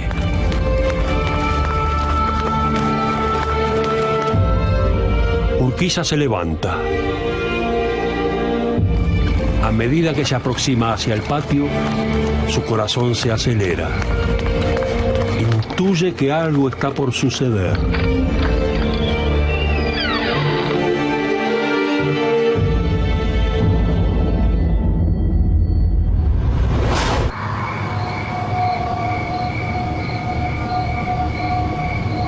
Afuera del palacio se escuchan corridas y algunos disparos. una muchedumbre grita: ¡muerte al tirano y traidor Urquiza! ¡Viva López Jordán! Urquiza está nervioso. Jamás pensó que iba a tener a sus enemigos dentro de su casa, tan cerca.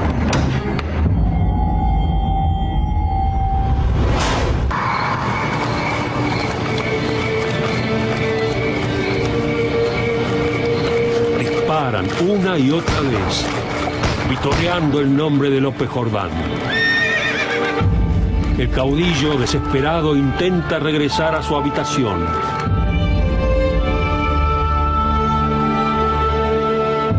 Pardo Ambrosio Luna aumenta su marcha.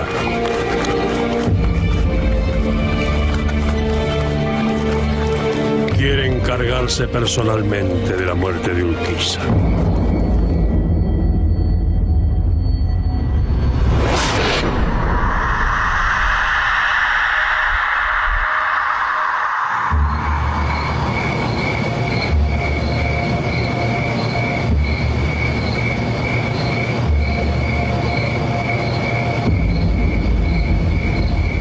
Urquiza intenta cargar su arma. Sus movimientos son nerviosos. Sabe que le queda poco tiempo. Pardo Luna observa al caudillo. Le apunta con su arma. Urquiza se vuelve. Está trémulo. Luna dispara.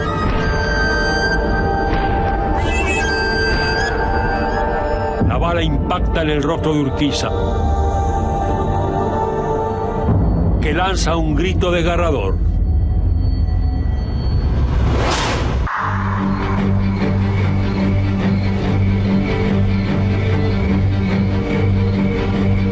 Dolores corre hacia su padre. Lo sostiene entre sus brazos mientras la sangre sale de la herida.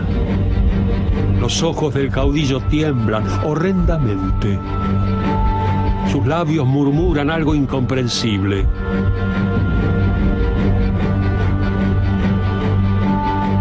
Pardo Luna sonríe.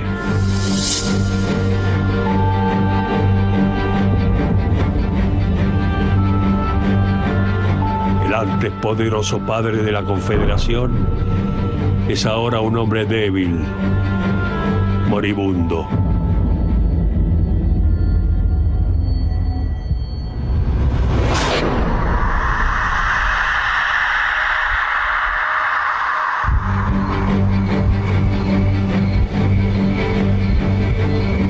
Pardo Luna se dispone a rematar al caudillo. Da una orden. Urquiza observa la mano de un sujeto que se aproxima. Trae un cuchillo. Nicomedes Coronel, su antiguo mayordomo y protegido, apuñala a Urquiza una y otra vez.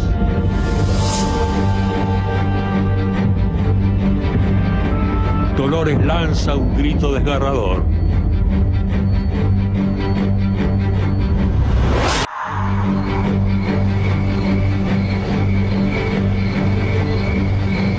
Justo José de Urquiza está muerto.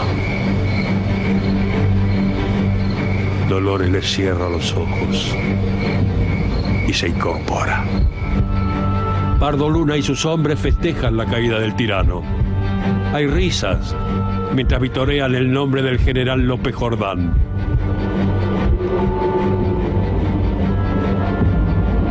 Han pasado varias horas desde el asesinato del caudillo.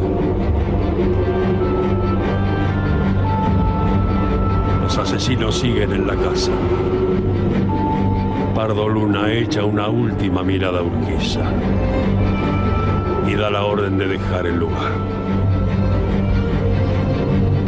La familia del caudillo cree que lo peor ha pasado. Están equivocados. Los hijos del caudillo, Gualdino y José Carmelo, han sido asesinados en el pueblo de Concordia. Urquiza fue asesinado brutalmente Esta es la foto del cadáver de Urquiza, que tiene incluso un disparo junto a la boca, ¿no? Que marca también un final trágico del personaje, que es la consecuencia de la decadencia progresiva de su figura que empieza a partir de Pavón, ¿no? Es decir, para muchos Urquiza es un traidor a la causa federal.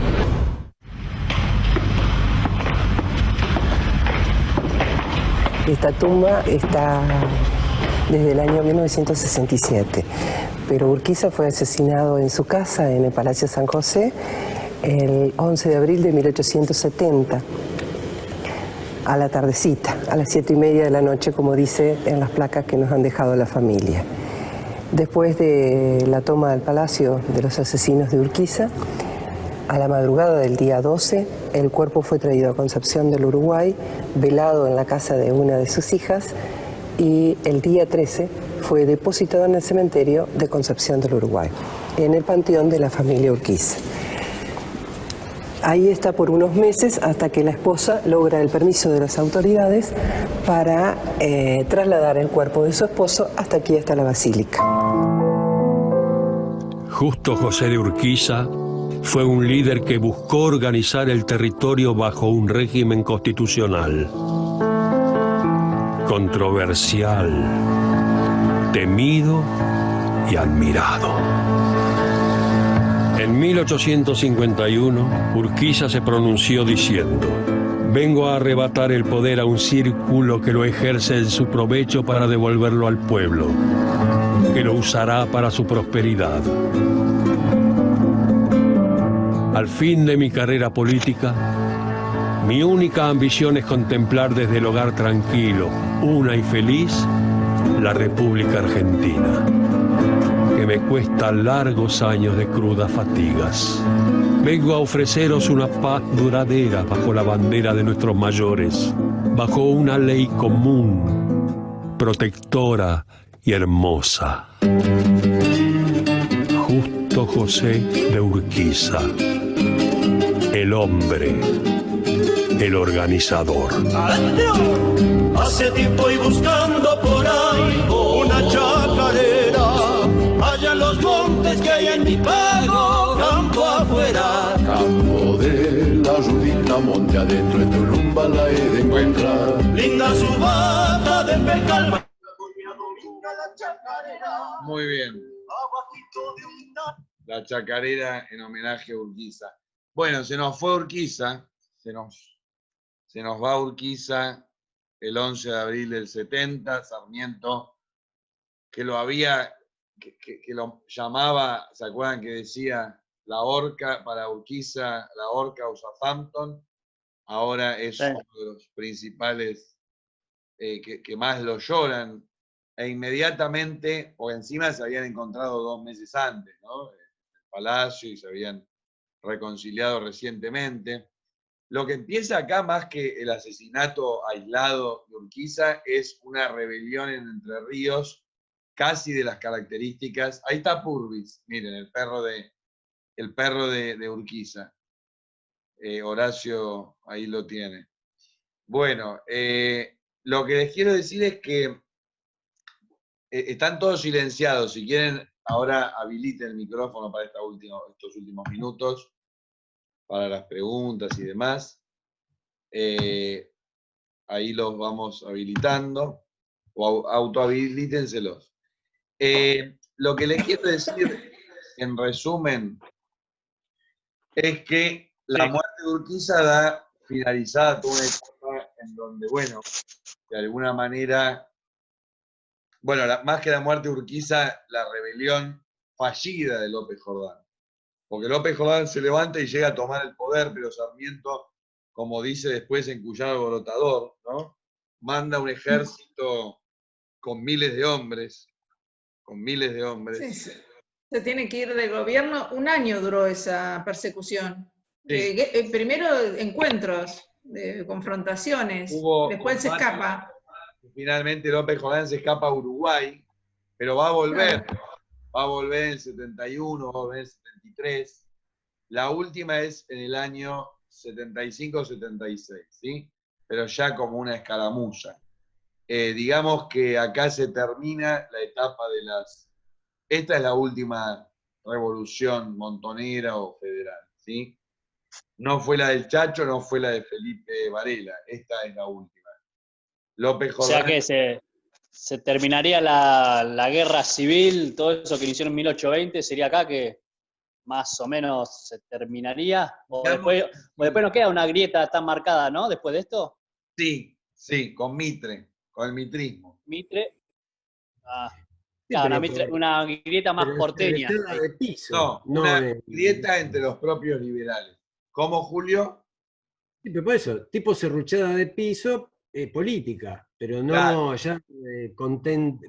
militarizada. No militarizada. Porque Claro. el federalismo desaparece como partido en realidad en 1870. Imagínense que el último que se presenta es el propio Urquiza, que ya no era federal. Sí. Como tantos políticos en la Argentina, fue uno de los panqueques, ¿no? de la historia argentina. Sí, una lástima. Tampoco se puede negar su... Digo, una vez muerto uno hace un análisis también más general, ¿no? Una cosa es el Urquiza de los últimos 10 años, de la década del 60, ya lo hemos hablado, y otra cosa fue el Urquiza de los 50, que fue un personaje importante que organizó o comenzó la organización nacional con la Constitución, enfrentando en su momento a Buenos Aires, incluso en Cepeda, que fue en el 59. La bisagra es claramente en el año 70, 61 en Pavón. La bisagra es Pavón. Pero no se puede negar todo lo bueno que hizo. Nosotros vemos lo bueno y lo malo acá. Exacto. Y ahora que ya está muerto, y lo asesinaron de una manera bastante cruel. En realidad, no sé si leyeron las distintas, en Cuyado Brotador por ahí mucho no lo dice, pero no lo iban a matar. López Jordán quería tomarlo prisionero. Y En el libro de María Esther de Miguel. El general, el pintor y la dama. Claro, ahí está, Sí. ahí lo tienen. Bueno, él Sí. va a agarrar el arma y entonces Pardo Luna le dispara porque, bueno, como que no le quedó. A ver, era o lo mataban, pero lo que querían era tomarlo prisionero. De hecho, López Jordán se enoja cuando se entera que lo mataron. Quería tenerlo prisionero. No sé qué hubiera pasado ahí, si le hacían un juicio, pero no un asesinato, así como hicieron a Sangre Fría, ¿no? Bueno, Dami, te quería decir una cosa. Sí. Dami, ¿alguno de ustedes fue al Palacio San José? Sí, yo Porque ¿es verdad eso de que hay una mancha de sangre en un vidrio? En la puerta está la mancha, todos los años la repintan prolijamente. Ah, pero pintas, bueno, sí. Ah, Sí. bueno, incomprobable. La Totalmente. destacan. Sí. No, lo que te quería comentar, Dami, que López Jordán... Yo tenía 9 años cuando fui en el año 96.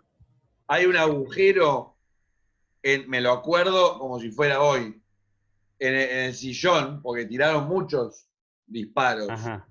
Hay un agujero en el sillón, me acuerdo que nos mostraban que había, en el sillón está el agujero de la bala.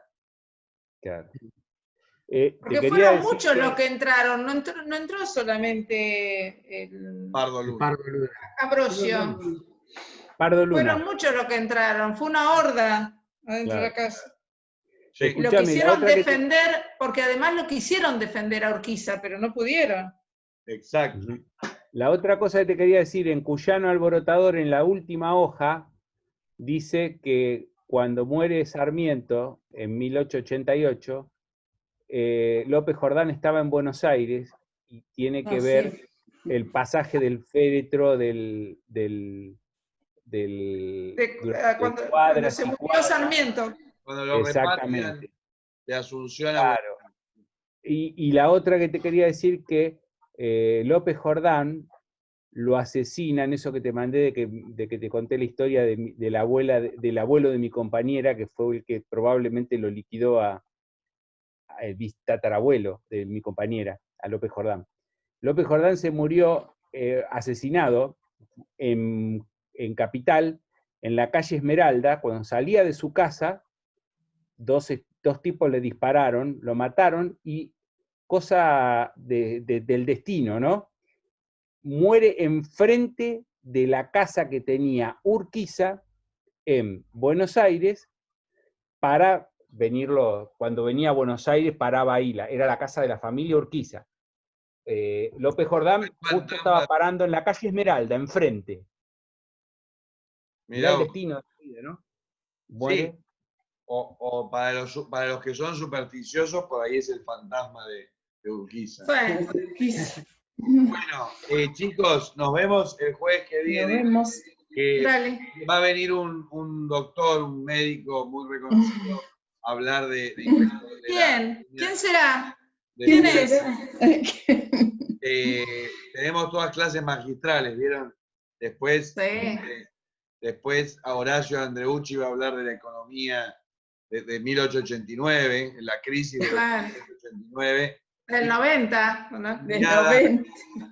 Su cuñada Graciela Colochia, esto es en serio, va a hablar, y no falta mucho, de la fundación de La Plata. Cuando veamos 1882, la fundación de La Plata, van a venir Oscar Roldán y su mujer y cuñada de Horacio, Graciela Colochia, a hablar, porque son guías turísticos de La Plata, sobre la fundación por Dado Rocha. Así que vamos a tener toda secuencia de clases, y si les gusta esto, de aunque sea media hora, 40 minutos, invitar. Yo quería hacerlo, ¿se acuerdan en la Guerra del Paraguay con Julia Rosenberg? Que bueno, no podía. Podemos cada tanto tener con distintos temas y especialidades invitados que hablen de cada tema, ¿no? Si a ustedes les gusta tener así como clases de especialistas. Por ejemplo, digo, además de lo de La Plata, hablo en serio, cuando hablemos del crack de 1889, el crack de la Bolsa de Buenos Aires, si vos, no sé si lo tenés investigado o algo, Horacio, o decir algo, no sé, aportar algo, todo es bienvenido. Lo poco que me puedo acordar cuando tuve que rendir Historia Económica Argentina en la facultad. Claro, historia económica. Bueno, y si conocés a alguien por ahí que sepa, bueno, con cada tema importante, ¿no? Sí, lo podemos hacer. Bueno, por ejemplo, cuando falta mucho, cuando veamos Operación Masacre, en el edificio del instituto, en el Pentágono, en el 6º piso, está Máximo Foncoch, que es abogado, cuyo padre fue el abogado de las víctimas de los fusilamientos. De Julio Troxler. Claro, exacto. Fue el abogado el único que inició el juicio, que fue Libraga, Juan Carlos Libraga. Mario Libraga, sí, verdad. Juan Carlos Libraga. Él va a ser el abogado Máximo Foncoch, que además va a entrevistar a Rodolfo Walsh para escribir Operación. Así que podemos invitar a... Ahora, a propósito de Lolo Foncoch, ya que lo nombraste, sabés que un chimentito, para terminar, Pamparana está saliendo con la ex secretaria de Foncoch. No, mira. Alejandra Turquieto es la secretaria de Foncoch. Tal cual. Mirá vos. Sí, pues muchos años. Estuvo ahí. ¿De Lolo o de Max? ¿O de Gustavo? ¿Cómo?